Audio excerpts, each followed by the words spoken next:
Espai patrocinat per Llibreria Ambra. Hola, molt bon dia a tots i a totes. Jo soc Ruth i des de la Biblioteca Central de Gandia volia recomanar-vos un dels últims llibres que he tingut l'ocasió de llegir i que m'ha agradat molt.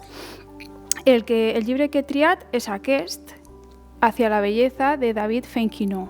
He triat aquest, entre altres raons, perquè m'ha paregut molt original la manera en la que l'autor dibuixa les emocions dels personatges.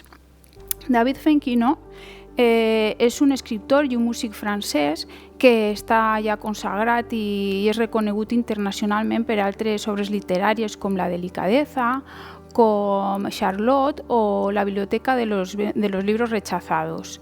Aquesta és la seva última novel·la i en ella el personatge principal, que es diu Antoine Duris, és un dels millors professors de l'Escola de Belles Arts de Lyon, que de sobte un dia, sense raó aparent i sense explicació, sense dir res a ningú, decideix abandonar-ho tot, abandonar la feina, la casa, la família, i se'n va a París per aspirar a una vacant com a vigilant en el Museu d'Orsay.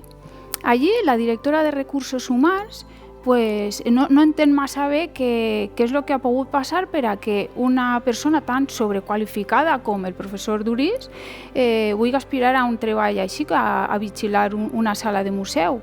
I no obstant això, al final decideix contractar-lo i l'envia a controlar la sala d'exposicions del pintor Modigliani.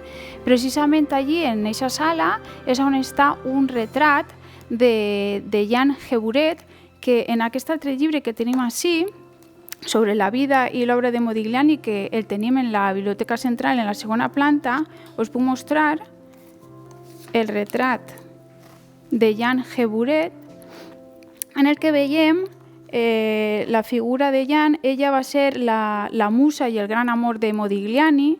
Ells van viure una gran història d'amor curta perquè Modigliani va morir molt jove, als 35 anys, i ella al dia següent va decidir suïcidar-se.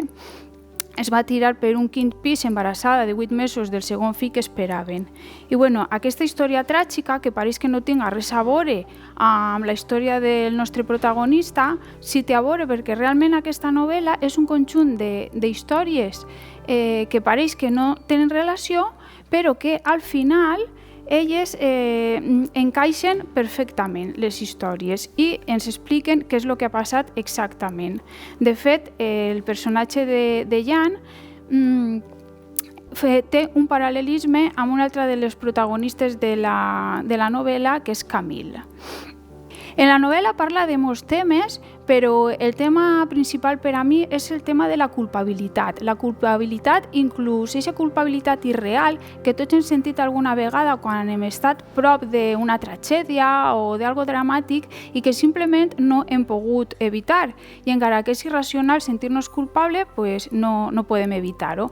I això enllaça en un dels altres temes principals de la novel·la, que és l'art com a refugi o com a consol davant d'aquestes situacions dramàtiques.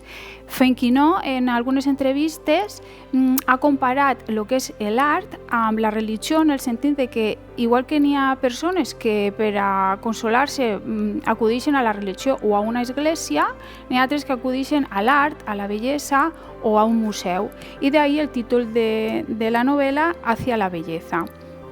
Com a conclusió, jo diria que si vos agrada l'art, vos agrada les històries amb molta sensibilitat i les històries amb molta intriga, aquesta és la vostra novel·la. I podeu trobar-la ací en la Biblioteca Central de Gandia i també en la Biblioteca de Benipescar Raval. No res més dir-vos que agrair-vos la vostra atenció i fins la pròxima. Llibreria Ambra ha patrocinat este espai.